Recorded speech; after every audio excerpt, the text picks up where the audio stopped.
Can I be your superhero? Superhero.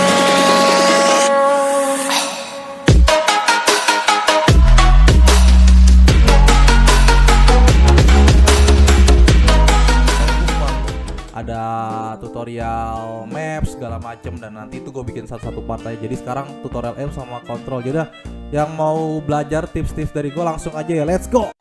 Oke, kita udah sampai di training ground nih. Ini bakalan gue kasih tahu yang paling pertama ini adalah kita mengatur sensitivity ya.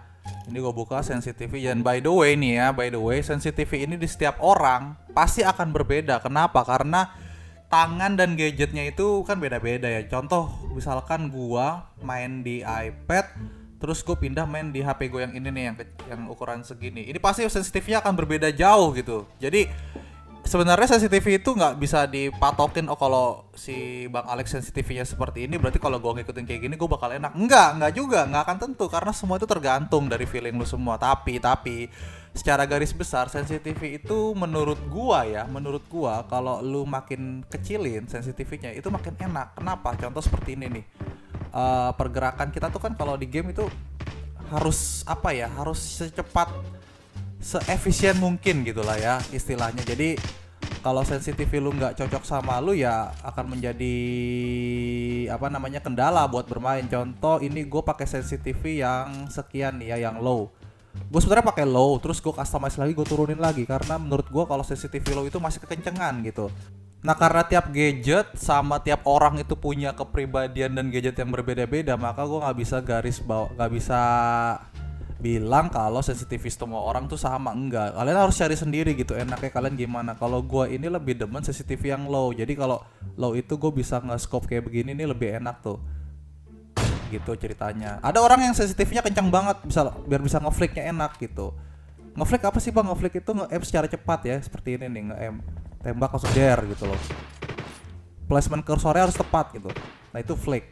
Nah sekarang sensitivity kalian harus cari sendiri, karena tiap orang berbeda, tiap gadget juga berbeda gitu. Bahkan gue pakai iPad ini pun kalau dipinjam temen gue, sensitivity juga pasti akan dirubah sama dia, karena dia nggak cocok sama tangannya. Nah untuk pemain PUBG pemula ini pemilihan senjatanya akan sangat sedikit ya. Karena apa? Karena untuk pemula itu lu nggak bisa pakai senjata yang terlalu berat recoilnya, atau senjata yang ada beberapa disability seperti nggak ada scope dan segala macam. Dan menurut gua nih ya, bukan menurut siapa-siapa nih ya, yang paling worth it sampai sekarang di PUBG Mobile sekarang itu adalah ini M4. Kenapa M4 sampai sekarang ini menurut gua masih worth it? Karena M4 inilah senjata yang menurut gua senjata yang hebat ya. Senjata yang hebat kenapa? Karena dia bisa jarak jauh dan juga bisa jarak dekat gitu loh. Kalau lu pakai kali 4 scope nih ya. Nah, misalkan buat spray, M4 ini nggak ada sih, maksudnya recoilnya terlalu kecil gitu. Jadi lu bisa kontrol, dan untuk jarak dekat juga M4 ini nggak ada masalah. Kita ganti RDS dulu ya. Untuk ganti RDS kita ganti, tukar salah. Nah, tukar lagi. Nah, untuk jarak dekat juga M4 itu bagus ya, cukup bagus gitu. Jadi ini bisa dibilang senjata pamungkas gitu loh M4 lo ya. Dan untuk para pemula yang baru install PUBG, misalkan gue lebih suka pakai AK bang, ya silakan, nggak ada masalah. Cuman menurut gue lebih worth it senjata M4 ini gitu, karena ini bisa perang di segala medan gitu lah senjata ya, pemilihan. Yang kedua menurut gua senjata yang lebih baik kedua di abis M4 itu adalah Scar L untuk rifle ya. Kenapa Scar L? Karena Scar L itu punya sifat yang mirip-mirip dengan M4. Jadi kalau kalian punya M4 tapi nggak ada tactical stocknya, mending kalian pakai Scar L dulu, karena pengurangan recoil Scar L tanpa tactical stock itu lebih bagus daripada M4 yang nggak ada tactical stocknya gitu. Jadi kalian mending pakai Scar L dulu. Misalkan kalian udah nemu M4 dan ada tactical stoknya boleh di switch gitu kan. Untuk yang ketiga, senjata yang buat pemain pemula ini menurut gua adalah UMP. Kenapa UMP? Karena UMP itu senjata yang paling gampang gitu lah. Recoilnya nggak gede dan jarak dekat juga enak. Jadi menurut gue sih mendingan pakai UMP gitu. Tapi kalau kalian udah bisa pakai rifle semacam M4AK ya lanjut aja nggak apa-apa, nggak ada batasan di game ini. Nah, Bang, tapi kan Groza kan damage paling gede segala macam. Iya paling gede, tapi recoilnya juga gede. Kalau kalian nggak bisa kontrol recoil, percuma mau damage 50.000 ya. Kalau nembak tuh nggak ada yang kena gitu loh. Buat apa? Mending senjata yang damage-nya nggak terlalu gede, tapi recoilnya gampang diatur sehingga aim kalian, tembakan kalian tuh masuk semua ke badan. Jadi ya bisa chicken dinner gitu loh, ngebunuh orang. Buat apa damage gede kalau kalian nembaknya nggak kena-kena gitu kan? Nah itu menurut gue sih 3 senjata pilihan ya. Untuk soal sniper, sebenarnya sniper pemula ini gue lebih pilih mini sih ya untuk orang-orang baru belajar main ya. Untuk sniper ya mini ya? Mini mana ya? Mini. Nah ini mini nih. Untuk pemula gue lebih menyarankan kalian pakai mini. Kenapa? Mini itu juga salah satu sniper yang gampang digunakan, pelurunya juga banyak, jadi terus recoilnya juga nggak gede-gede amat untuk ke knockbacknya tuh. Jadi gampang digunakan, ya udah mendingan pakai mini aja dulu sementara gitu. Nah itu untuk sniper di MR ya. Kalau untuk single boltnya macam MCAR, AWM, M24 segala macam sama Win juga termasuk sniper single bolt. Itu kalau kalian pakai nggak apa-apa, cuman kalau aim kalian belum sempurna itu akan bisa membuat bumerang gitu buat kalian gitu loh. Bisa apa namanya? Kalau kalian nembaknya nggak kena kan, kalau itu kalau sniper yang single bolt kalau abis nembak dia kan ada ngokang dulu tuh. Nah kalau kalian nggak kena ngokang, kalian nggak nembak lagi nggak kena ngokang lagi. Nah keburu musuhnya tuh bisa nembak kalian dengan pakai mini yang matic begini nih. Kalian keburu mati gitu kan. Jadi untuk pemula sangat gua sarankan sih untuk pakai M4, yang kedua mini ya. Gitu. Untuk senjata, jadi untuk yang lain senjata dulu, untuk mendingan sih nggak usah dipakai dulu ya. Nah soal attachment ya, yang kalau attachment mah gampang sih ya. Sebenarnya kalau full attachment udah bagus sih. Untuk mengurangi recoil ya pasti harus pakai kompensator, harus kalau nggak pakai flash shader ya. Terus kalau kalian bisa kontrol recoil dan nggak mau pengurangan recoilnya ya bisa pakai suppressor gitu. Itu aja sih sebenarnya sih. Nah untuk grip sabar. Kalau grip ini selama gua main ya, grip ini yang paling bener nih ya. Secara garis keseluruhan, yang pertama adalah thumb grip. Oke? Thumb grip ini paling bener. Yang kedua adalah angle foregrip. Yang ketiga adalah vertical foregrip. Yang keempat half grip. Yang kelima light grip. Jadi urutannya gitu ya. Ini menurut gua loh ya. Gua nggak ada data, nggak ada apa. Cuman gua selama gua main, gua lebih enak pakai itu. Yang pertama thumb grip, kalau nggak ada thumb grip pakai angle, kalau angle nggak nemu pakai vertical, kalau vertical nggak nemu pakai half grip, kalau half grip nggak nemu pakai apa tuh yang terakhir tuh light grip ya. Itu menurut gua selama gua main ya. Ini gua ngomong nggak pakai data, cuman feeling gua aja di game gitu loh. Jadi ya kita kan bagi-bagi tips aja ya. Jadi gitu. Tapi kalau kalian lebih seneng pakai vertical nggak apa-apa, nggak ada masalah, no problemo. Kita di sini kan bebas, demokrasi ya. Kita lanjut ke aim ya. Ini belum spray control nih. Ini masih aim. Aim itu apa nih bang? Aim itu tuh yang gambar putih-putih nih, yang gambar plus nih, kayak gua gerakin nih ya. Ini plus nih aimnya nih. Ini namanya aim. Oke? Atau orang biasa dibilang crosshair ya. Tapi gampangnya ngomongnya aim aja deh. Nah, untuk nge-aim ini kalian harus punya 4 langkah dasar, yaitu kalau nembak nih ya. Kalau sambil gerak-gerak kan aimnya jadi gede tuh ya. Artinya apa? Tembakan kalian nggak akan akurat. Tapi kalau kalian diem, dia akan jadi rapat lagi. Ini kita coba lagi ya. Ini gerak-gerak. Oke. Sambil tembak deh biar kelihatan. Tuh, lu lihat. Tembakannya nggak ada akurat-akuratnya ya. Kayak random banget lah gitu. Tapi kalau kalian diem, dia akan rapat seperti ini. Dan tembakannya akurat. Gitu. Nah, habis peluru gue, sabar, gue ambil dulu peluru. Habis peluru gue. Mana nih abang yang jualan peluru kagak ada. Woi bagi bang. Woi bagi. Woi. Nah kita lanjut ke aim. Nah sekarang dalam menembak itu ada 4 langkah yang harus kalian lewati. Yang pertama adalah stop. Jadi misalkan lagi gerak begini, lihat musuh di depan, langsung stop biar aimnya rapat. Yang kedua scope. kayak begini, kita pakai RDS deh biar gampang deh. Scope, oke. Yang ketiga flick misalkan musuhnya ada di sini nih, di sebelah kanan yang 50 meter. Jadi dari sini kalian langsung geser ke sini. Oke, gesernya pakai tangan ya, yang jelas ya. Lalu fire. Nah, jadi ada 4 langkah. Yang pertama stop, oke. Yang kedua nge-scope, oke. Lalu kalian flick kursor area ininya, area scope-nya. Lalu kalian fire. Nah, ada 4 langkah itu. Nah, semakin cepat kalian melatih 4 langkah itu dengan cepat, kemungkinan besarnya menang dalam battle 1 lawan 1 itu semakin tinggi. Karena di game ini yang cepat nembak itu biasanya menang gitu. Dengan catatan harus akurat ya tembakan, yang nggak boleh ngasal begini nih. Buat apa nembak begitu? Jadi kalian harus cepat stop, scope, flick, and fire. Jadi kayak gua misalkan ada musuh di, misalkan Corsair gue di 100 meter nih ya, misalkan lalu ada musuh di 90 meter dan gue langsung kayak begini nih. Nah gitu loh, harus cepet. Kalau nggak cepet bahaya gitu kan. Kenapa nih nggak menembak? Bentar, salah pencet. Nah jadi gitu, ada scope, stop dulu, scope, flick, and fire. Nah kenapa harus stop bang? Ya tadi yang gue bilang tadi, kalau nggak stop akurasi lo akan menjadi aur-auran gitu loh. Nah terus kita nggak bisa nembak sambil lari. Oh boleh.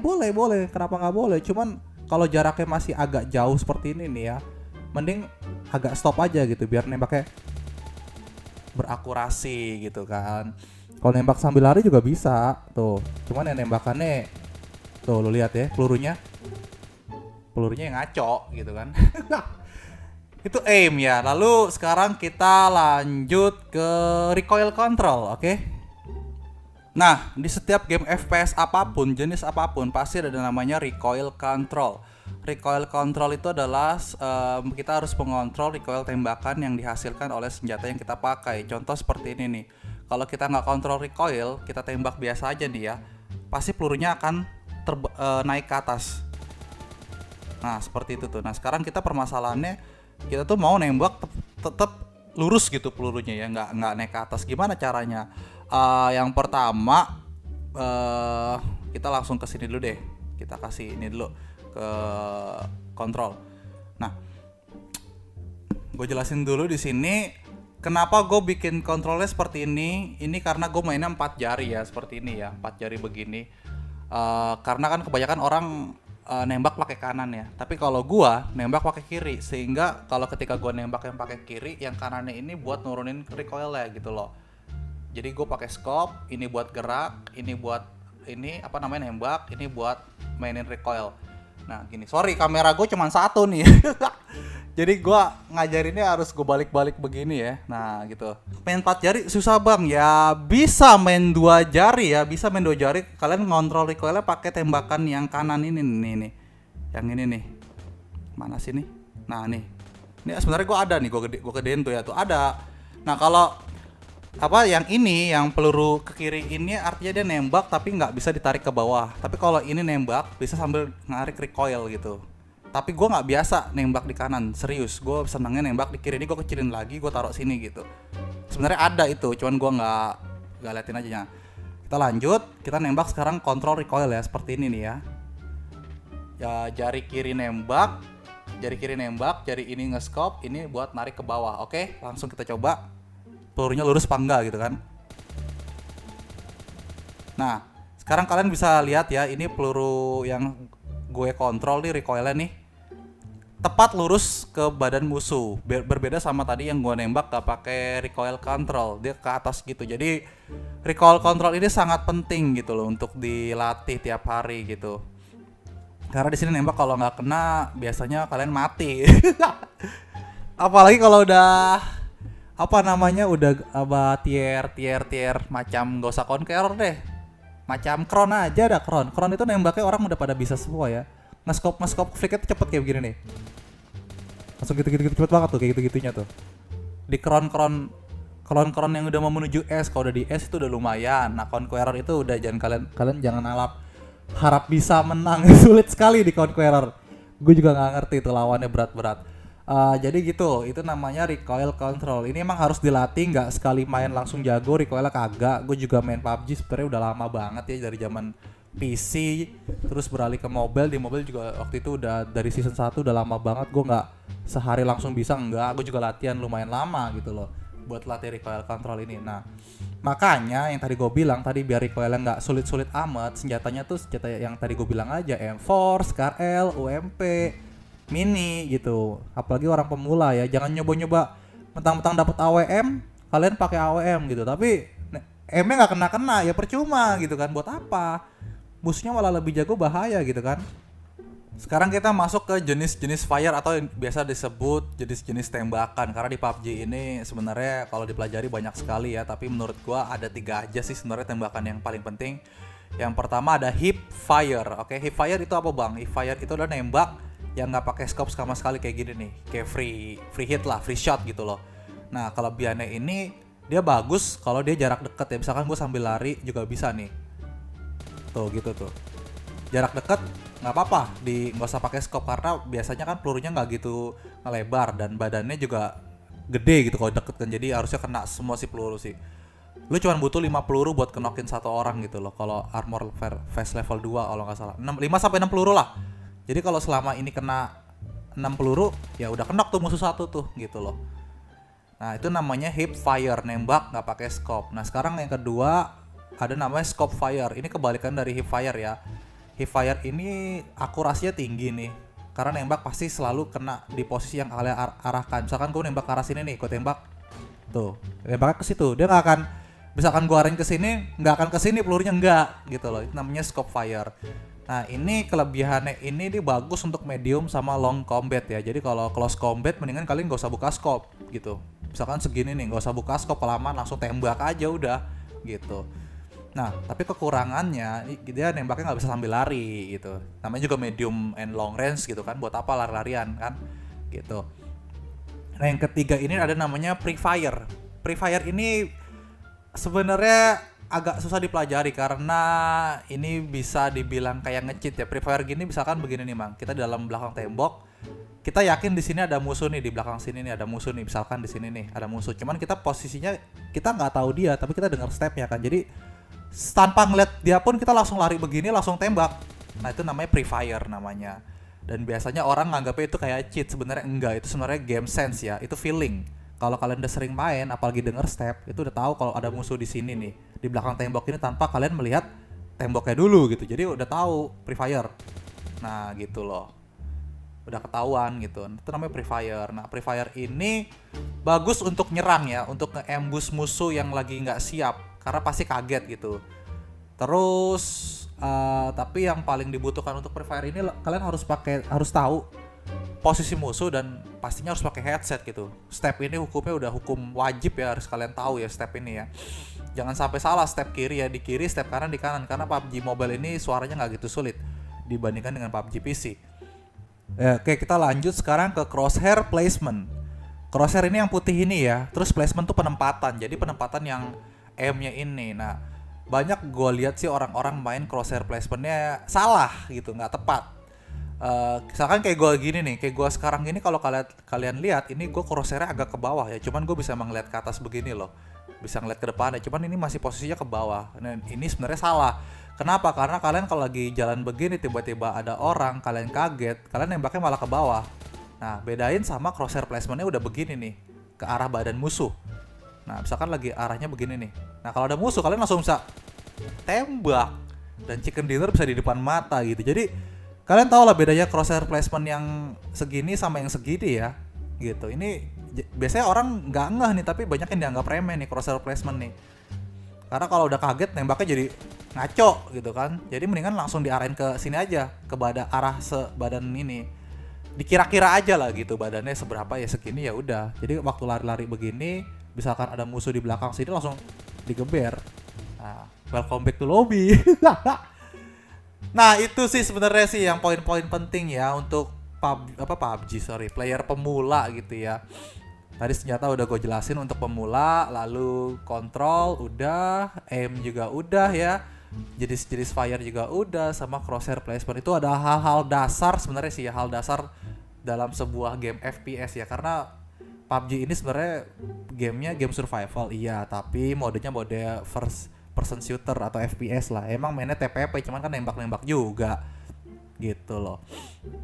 Game-game tembakan, nggak beda-beda jauh sama CS sama Call of Duty sebenarnya sih ini game ya, cuman beda-beda mekanik aja. Tapi secara garis keseluruhan ya sama aja nih game sebenarnya. Bedanya ini kalau mati nggak respawn gitu. Welcome back to lobby gitu. Jadi oke, untuk tutorial hari ini cukup sekian ya teman-teman ya. Kalau misalkan ada kekurangan kalian boleh tambahin. Dan by the way ini gue bakal bikin tutorial selanjutnya. Kalau nggak tutorial posisi, tutorial trik chicken dinner ya. Jadi kita bakal bahas tuh nanti kalau yang tutorial chicken dinnernya lebih bagus kill 20 tapi nggak chicken atau kill 1 tapi chicken gitu loh. Silakan komen di bawah ya teman-teman ya. Atau mungkin teman-teman punya, bang bikinin tutorial ini dong. Kalian ada ide baru silakan komen ya. Jadi gue bisa pelajari dulu gitu loh. Tapi ya udah segitu ya, sekian sih tutorial dari gue, semoga bermanfaat dan kalian bisa memperbaiki aim kalian biar lebih bagus gitu kan. Biar main tuh chicken dinner mulu. Sebenarnya main game ini nggak sulit gitu kan. Kalau asal kalian ngerti mekanik game sebenarnya mudah gitu loh.